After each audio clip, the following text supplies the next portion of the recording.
Good morning. The first item of business this morning is general questions, and short and succinct questions and answers would be much appreciated. Question number 1, Stuart Stevenson. To ask the Scottish Government what discussions it has had with NHS boards regarding the future integration of digital wards. Cabinet Secretary Alex Neil.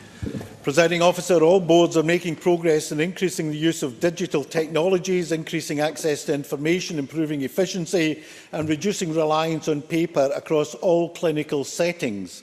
NHS boards are committed to provide technology that positively improves the care that healthcare workers can provide in hospital wards and clinics. Boards are actively seeking to address this by using mobile, whiteboard and related technologies. Each NHS board has a delivery plan which outlines how this will be achieved. The Scottish Government meets on a regular basis with NHS boards to review progress and consistency with the National e-Health Strategy. Thank you. Stuart Stevenson. Is the Cabinet Secretary aware of the recent trial by Edinburgh University of home blood pressure telemonitors, which allows a GP or specialist to receive and respond timiously to patient-collected data? As the trial suggests improved health outcomes for participants, does the Cabinet Secretary agree that further investment in digital infrastructure and the use of direct data feeds to GPs, especially in rural areas, may assist in reducing unnecessary deaths in relation to stroke and heart in particular, where infrequent monitoring may be an issue? Alex Neil. Presiding Officer, I am aware of the positive results that emerged from the Telescott trials, and I am pleased that there is a growing body of evidence showing the effectiveness of supported telemonitoring in achieving clinically important outcomes within primary care settings. That this trial was developed and researched in Scotland is just one of the reasons that Scotland is, in my view, rightly held up across Europe as being in the vanguard in integrating telehealth and telecare into the delivery of services.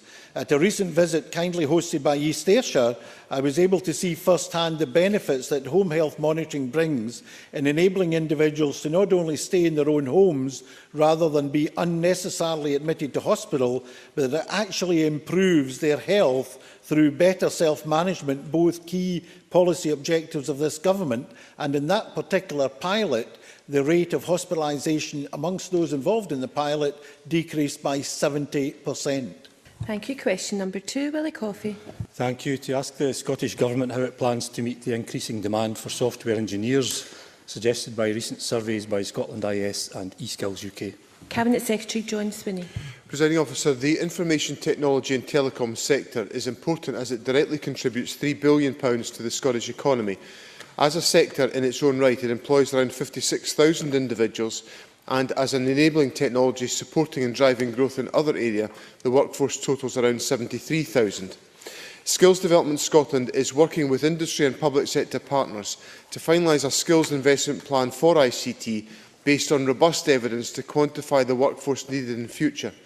The Skills Investment Plan will also identify any actions required, for example, to support the increasing demand for software engineers and to increase the size and diversity of the talent pool, given that women are consistently underrepresented as employees and account for 17% of the workforce. The action plan will be developed further through a process of consultation with industry stakeholders. Willie Coffey. Can I thank the Cabinet Secretary for that answer? And he clearly has stated the substantial numbers of people employed in the IT industry in Scotland. We know that up to 65% of companies surveyed in Scotland are reporting increasing demand for graduates in the industry, forecasting they will need 45,000 new people coming in over the next 5 years. Would the Minister consider what additional measures could be taken to raise the profile, perhaps at our schools, of a career in software engineering, where average salaries in the industry are around £35,000, with contractors commanding about 3 times that salary? And would you agree to meet with me in Scotland IS to see how we could widen the discussion with our universities and perhaps colleges too? Cabinet Secretary. I meet with Scotland IS on a fairly frequent basis, but I would be delighted to meet with Mr Coffey and Scotland IS. And also let me take this opportunity to compliment Scotland IS on the very consistent and positive and productive way in which they advance the arguments that they put forward on behalf of the industry. There are very significant opportunities in the economy for software engineers. This morning I had the privilege of opening the new design and manufacturing facility of Plexus at the Pyramids Business Park in West Lothian, which is a tremendous example of high-skill activity in the Scottish economy. The educational institutions in Scotland are very much focused on producing the necessary skill level to support the industry, and I accept entirely Mr Coffey's point that our school infrastructure needs to be, our school system needs to be very much involved in this process, and within the schools particularly, we need to be taking action to change the gender balance within those entering the STEM subjects and the engineering profession, of which this is one very important example. Thank you. Question number 3, Roderick Campbell. Presiding Officer, to ask the Scottish Government what progress has been made in filling the equality evidence gaps in the Equality Evidence Strategy 2013. Minister Shona Robertson.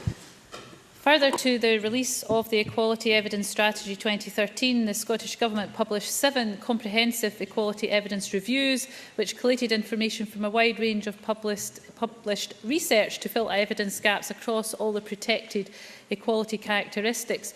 The Scottish Government is working with the National Records of Scotland colleagues ahead of the release of equality tables from the 2011 census, due for publication from this summer. The census data will help address evidence gaps across a number of equality characteristics and will provide this information at lower level geographies. Roderick Campbell. I thank the Minister for her answer. Can she advise what feedback has been received regarding the Equality Evidence Finder website, specifically from disabled groups? And does she believe further engagement is required with any of these groups in the future? Minister.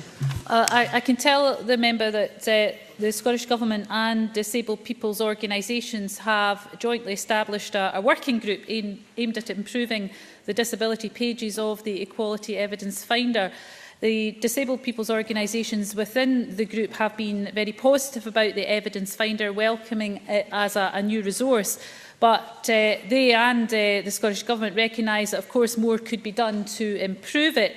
And the Scottish Government will continue to engage with this group to ensure that the evidence gaps are considered, prioritised and, of course, importantly, filled where that is appropriate. Thank you. Question number 4, James Kelly. Thank you, Deputy Presiding Officer. To ask the Scottish Government what recent advice it has received regarding membership of the EU should Scotland separate from the rest of the UK. Cabinet Secretary Nicola Sturgeon. Unlike the UK Government, or indeed some of those on the opposition benches here, the Scottish Government has a very clear position on the EU. Following a yes vote, we will notify our intention to become an independent member state of the EU and will secure that through negotiations in the period between the referendum and the first day of independence. James Kelly. Thank the Deputy First Minister for that answer. I wonder if the Deputy First Minister can confirm what Fiona Hislop told Newsnight on May the 15th, that the Government had indeed received legal advice on EU membership should Scotland separate from the UK, and can she confirm that that advice states that EU membership will not automatically transfer in the case of Scotland separating from the United Kingdom? Cabinet Secretary. Yes, I confirm what Fiona Hislop said. Of course I do. Can I point out to the member that there is a long-established convention of both the UK and Scottish Governments that law officers' advice is not published, and there are good and sound reasons for that convention. And I would point out to the member that the UK Government has not published law officers' advice. They have published academic legal opinion, one of the authors of which has described the timescale set out by the Scottish Government as, and I quote, realistic. There's a great deal of published opinion supporting the Scottish Government's position. So David Edward, Graham Avery, John Bruton, former Taoiseach, Lord Malloch Brown, to name just a few. But at the heart of this issue is a political consideration. A no vote would risk Scotland being taken out of the European Union against its will. A yes vote will enable us to stay in the European Union as our interests demand, but crucially it would also enable us to speak with our own voice in the European Union, and that would overwhelmingly be in the interests of Scotland. Thank you. Question number 5, Dennis Robertson. Thank you, Presiding Officer. To ask the Scottish Government if Energy Skills Scotland is likely to provide more job opportunities beyond the North East, and in particular Aberdeen and Aberdeenshire. Minister Fergus Ewing. Yes, it will. Between new jobs from sector growth and replacement of existing personnel who will retire, I expect, Presiding Officer, there will be around 95,000 job opportunities arising over the next 7 years in the energy sector in Scotland. Energy Skills Scotland will work with industry, schools, colleges, universities and others to meet the needs of the energy sector. Dennis Robertson. I thank the Minister for that answer. The Minister is aware that within the North East sector in particular, a lot is being done to try and resolve the gender imbalance within the energy sector. Is the Minister hopeful that in the rest of Scotland the same will be done to try and mirror the efforts that's been taking place in the North East to resolve the gender mismatch? Fergus Ewing. Yes, I am hopeful that throughout Scotland we will encourage more females to enter the oil and gas, renewables and indeed the chemical engineering sector. And as John Swinney alluded to earlier, this is something that applies across all sectors. It was the Irish poet William Butler Yeats that said that education is not about filling a bucket, it is about lighting a fire. So we want our inspiration, particularly to girls in Scotland, to be truly infernal. Thank you, Minister. Question number 6, Paul Martin. Government, when it last met representatives of NHS Greater Glasgow and Clyde, and what matters were discussed? Cabinet Secretary Alex Neil. Presiding Officer, both ministers and government officials meet regularly with representatives of NHS Greater Glasgow and Clyde to discuss matters of importance to local people. Paul Martin. Presiding Officer, the Cabinet Secretary will be aware of Audit Scotland's findings on health inequalities that highlights the lack of clarity and focus among health boards and local partners in respect of targeting the areas of greatest need. Can I ask the Government what action they've been taking in respect of this report? Cabinet Secretary. Presiding Officer, we're taking a whole range of action. For example, one of the best ways in which in primary care services we can deliver better services for the more deprived areas is through the deep end practices, many of which of course are in Glasgow and some of which are in the member's constituency.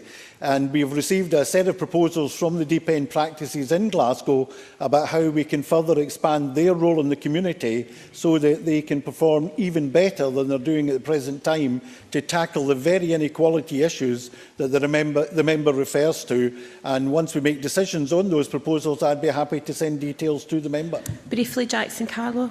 Thank you. Has the Cabinet Secretary received a briefing from the Health Board on whether the passenger transport access plan to the new Southern General Hospital is as comprehensive as it needs to be to afford access to patients from the whole of the Health Board area? Cabinet Secretary. Presiding Officer, no specific briefing has come to me so far, but if the member has concerns, if he writes to me, I will certainly raise those with the Health Board. Again, briefly, Jackie Bailey.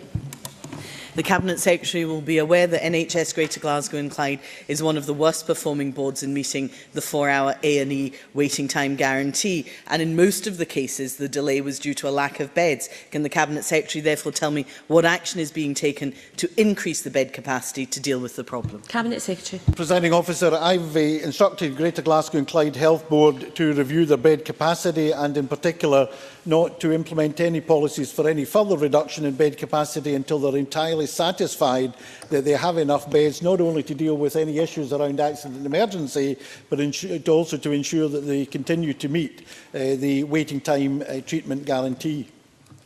Thank you. Question number 7, Patricia Ferguson. Thank you, Presiding Officer. To ask the Scottish Government what its priorities are for international development spending in Malawi. Minister Humza Yousaf. Scotland has a special relationship with Malawi governed by a cooperation agreement between our two nations. The cooperation agreement sets out the priority areas that the Scottish Government work together on with the Government of Malawi. These are health, education, civil society and governance and sustainable economic development. Further priorities are always developing in terms of topics of mutual interest. These include renewable energy, water and climate change. The Scottish Government has a minimum commitment of £3 million a year for projects in Malawi. Patricia Ferguson. I thank the Minister for that answer, but is he aware of concern amongst international development charities and aid organisations that there will now be no further applications to the Malawi Fund until next autumn 2014? I understand some money has been released this year, but that money is a carry forward from an underspend last year, which means in effect that there will be no new money spent in Malawi until 2015. Minister. The member for raising the concern. The reason for moving from a yearly funding round to triennial was for a number of reasons. One was to avoid a 1.5 million underspend. A new timetable also allowed 5 or 6 projects an extra £400,000 worth of spending. The new timetable also gives NIDOS and SNP the opportunity to focus on preparing small grant scheme which will be launching in the autumn of this year. I'm more than happy to sit down with the member to try to clarify any specific concerns, but as I say, the commitment to £3 million a year is there and will remain. Very briefly, Liam MacArthur. Thank you, Deputy Presiding Officer. The Minister will be aware of the interest in Orkney in the small grant scheme initiative with regards to Malawi. I wonder whether he could advise whether there's been any further thinking about the areas that will be covered by that small grants scheme. Minister. I thank the member for the question. Discussions are still going on with the Scottish-Malawi Partnership, with NIDOS, other stakeholders, to make sure that we get it absolutely right. I will endeavour to ensure that the member is kept up to date with those discussions, and I hope he'll pass my best on to Pastor Kester from Westray, who I know from the Chola Highlands, who's twinned with Westray in his constituency. Thank you. Question number 8, Siobhan McMahon. Thank you. To ask the Scottish Government what plans there are to install automatic electronic defibrillators in secondary schools. Cabinet Secretary Michael Russell. Presiding Officer, the Scottish Government has no plans to install automatic electronic defibrillators in secondary schools because this is a decision, rightly, for local authorities themselves. I'm aware that North Lanarkshire Council, in partnership with NHS Lanarkshire and AME, have recently taken the decision to install defibrillators in all 24 of their secondary schools. The deployment of publicly accessible defibrillators needs to be achieved as part of a wider community resilience scheme. The community needs the skills, training and awareness in order to apply such defibrillators effectively. Siobhan McMahon. I thank the Cabinet Secretary for that answer, and I do agree that training is required, as was highlighted in the debate last Wednesday. However, the Cabinet Secretary will be aware that emergency situations are time critical and that every minute that passes without defibrillation reduces a person's chance of survival by 10%. Will the Scottish Government therefore take the lead in encouraging other local authorities across Scotland to install AEDs in all their secondary schools? Cabinet Secretary. I know the member has a long-standing interest in this subject, and I think we are all in agreement that the access to defibrillators is time-critical and of extreme importance. But schools may not always be the best locations for them in communities. International guidelines require them to be a reasonable probability of an automatic electronic defibrillator being used at least once in 2 years. There are some spectacularly successful deployments in other places, and if I might be allowed to pay tribute to Heather Munro, a girl guide in my own constituency, indeed in my own community of Glendalough, she masterminded the installation of a defibrillator in a disused phone box, which was a tremendous thing for a small community. There are many opportunities. We should encourage all of them. Question number 9, Bruce Crawford. Thank you, Presiding Officer. To ask the Scottish Government what it considers the role of communities should be in helping local authorities agree their annual budgets. Minister Derek Mackay. The Scottish Government welcomes all efforts made by local authorities to listen to the voices of local people when shaping their budgets. Our proposed Community Empowerment and Renewal Bill will look to strengthen the community's voice in the planning and delivery of services across the public sector. Bruce Crawford. I thank the Minister for his answer. Would the Minister agree with me that it was foolhardy and wrong of the Labour-Tory-run Stirling Council to proceed with cuts to bus transport subsidies before consulting with any of the communities affected, given that these cuts are impacting severely on people's ability to travel to work, education or access public services? Does he further agree with me that this Better Together Council should review their unsafe decision and consult, even at this belated stage, with the affected communities? Minister. It is thoroughly good practice to consult with local communities in terms of the provision of services, and the renewed community planning arrangement should ensure that communities are involved in terms of public sector expenditure and local communities with that focus in place. So best practice is absolutely to communicate, consult and engage with local communities. Thank you very much. That now ends general questions and brings